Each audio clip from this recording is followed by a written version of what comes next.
왜 예수님은 세상이 너희를 미워할 것이라고 하십니까? 요즘은 다 예수 믿는 이유가 하나님의 복을 받고 좀 더 행복하게 살기 위해서 아닙니까?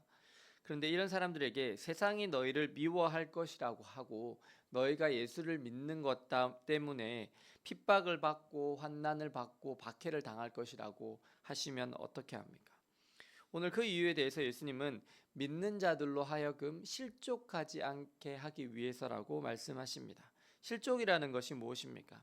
실족은 발을 잘못 디뎌서 미끄러지다라는 의미입니다. 이건 원어적인 의미에서 함정이나 올무에 걸리다, 죄에 빠지다라는 의미가 있습니다. 예수님께서는 유대인들이 기독교를 출교할 것이고 하나님을 믿는 사람들을 죽이는 자가 있을 것이라고 말씀하십니다. 그렇다면 그리스도인들이 고난과 박해를 받을 것이라고 말씀하시는 것과 실족은 무슨 상관이 있을까요? 그것은 예수님께서 그리스도인들로 하여금 헛된 희망을 가지지 않도록 하려는 것입니다. 우리는 보통 예수님을 믿을 때 꽃길만 펼쳐질 것으로 희망을 가집니다. 사업이 엄청 잘 되고 돈을 많이 벌게 되고 승승장구할 것으로 생각합니다. 그런데 사실 예수님을 믿으면 그렇게 됩니까? 아닙니다. 목사님들은요, 자신이 예수님을 믿고 목회를 하면 엄청난 대형교회의 목회자가 될 것으로 착각을 합니다. 근데 막상 목회를 해보면 어떻습니까? 아닙니다. 목회자나 성도나 다 똑같습니다. 우리는 예수님을 믿으면 무엇이든지 잘 되고 형통할 것으로 생각하지만 실상은 그렇습니까? 그렇지 않습니다. 예수님을 믿기 때문에 때로는 손해를 봅니다. 예수님을 믿기 때문에 원래는 따지고 소송을 걸 일도 하지 않습니다.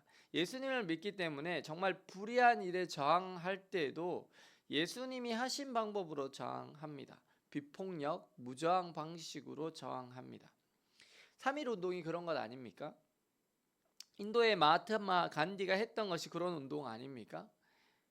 간디도 예수님을 벤치마킹한 것입니다. 그리고 미국의 마틴 루터킹 주니어, 그분이 흑인 인권 운동을 하신 것도 비폭력, 무저항 운동이었습니다. 저는 예전에 박근혜 대통령 당시 촛불 집회가 그런 비폭력, 무저항 운동이라고 생각합니다.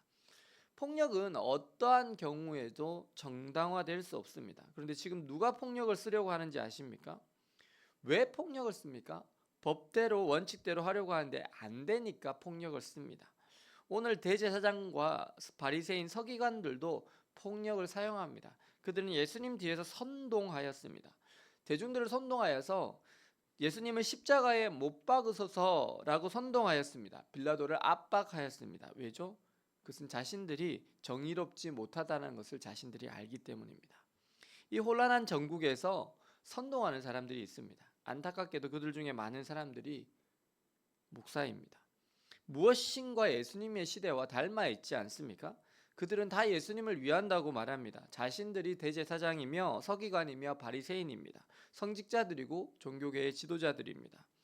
그리고 그들은 이렇게 기독교인들을 출교하고 죽이는 것이 하나님을 섬기는 일이라고 믿습니다. 참 아이러니한 것은 하나님을 가장 가까이에서 모셔야 하는 대제사장, 그리고 하나님의 뜻을 가장 잘 분별할 것 같은 그 사람들, 서기관들, 바리새인들입니다. 어떻게 보면 유대교를 따라서 하나님을 가장 잘 믿고 있는 사람인 것 같습니다. 그런데 그들은 이 땅에 오신 하나님의 본체이신 예수님을 핍박하여 죽입니다. 그리고 그 예수님을 전하는 진리의 도를 전하는 사람들을 죽입니다. 분명한 것은 역사는 되풀이됩니다. 오늘 이 시대에도 대중들을 선동하고 폭력적인 집회를 부추기고 하나님의 뜻이 아닌 자신의 뜻을 성취하고자 하는 사람들은 있습니다. 그리고 예수님은 이 모든 일들이 일어날 것을 미리 제자들에게 말씀하십니다. 저도 미리 여러분들께 말씀드립니다. 아마도 이 시대에 가장 교회를 어렵게 하고 예수님의 뜻을 분별하지 못하는 사람들이 일부 선동하는 목사님들, 그리고 폭력을 조장하는 사람들이 아닐까 생각을 해봅니다. 왜 이 시대에 수많은 사람들이 교회를 떠났을까요? 기독교의 지지율이요 14%래요.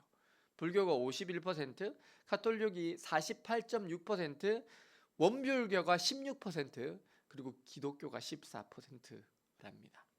일부 목회자의 정치화, 그리고 언론에 비춰주는 일부 교회의 이기적인 모습, 그리고 공포를 조성하고 있는 선동 등이 작용한 것은 아닐까요?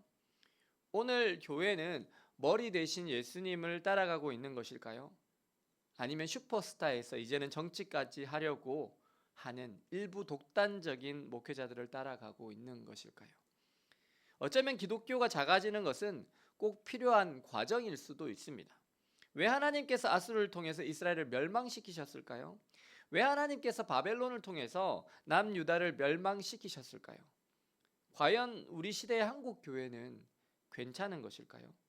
그리고 이 말씀을 선포하는 저와 그 말씀을 들으시고 계시는 여러분들은 괜찮으신 건가요? 오늘 이 시대를 책망하시는 성령의 음성을 잘 들으시기 바랍니다. 죄에 대해서, 의에 대해서, 심판에 대해서 그분은 세상을 책망하실 것입니다. 우리는 그 성령 하나님을 따라가는 성령의 사람입니까? 아니면 세상의 사람입니까? 오늘 맹목적인 신앙이 아니라 성령 하나님의 인도하심을 잘 따라가심으로 진리 가운데 인도함을 받으시고 주님께 영광 돌리는 삶을 살아가시는 저와 여러분들 되시기를 예수님의 이름으로 축원합니다. 기도하시겠습니다.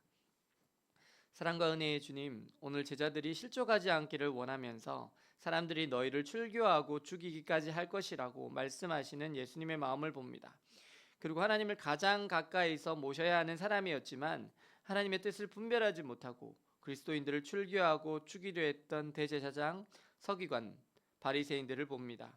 주님, 이 시대에도 폭력을 조장하고 선동하여 자신의 뜻을 성취하려 하는 일부 타락한 성직자들이 있습니다. 그리고 맹목적으로 그들을 따르는 많은 무리들도 있습니다.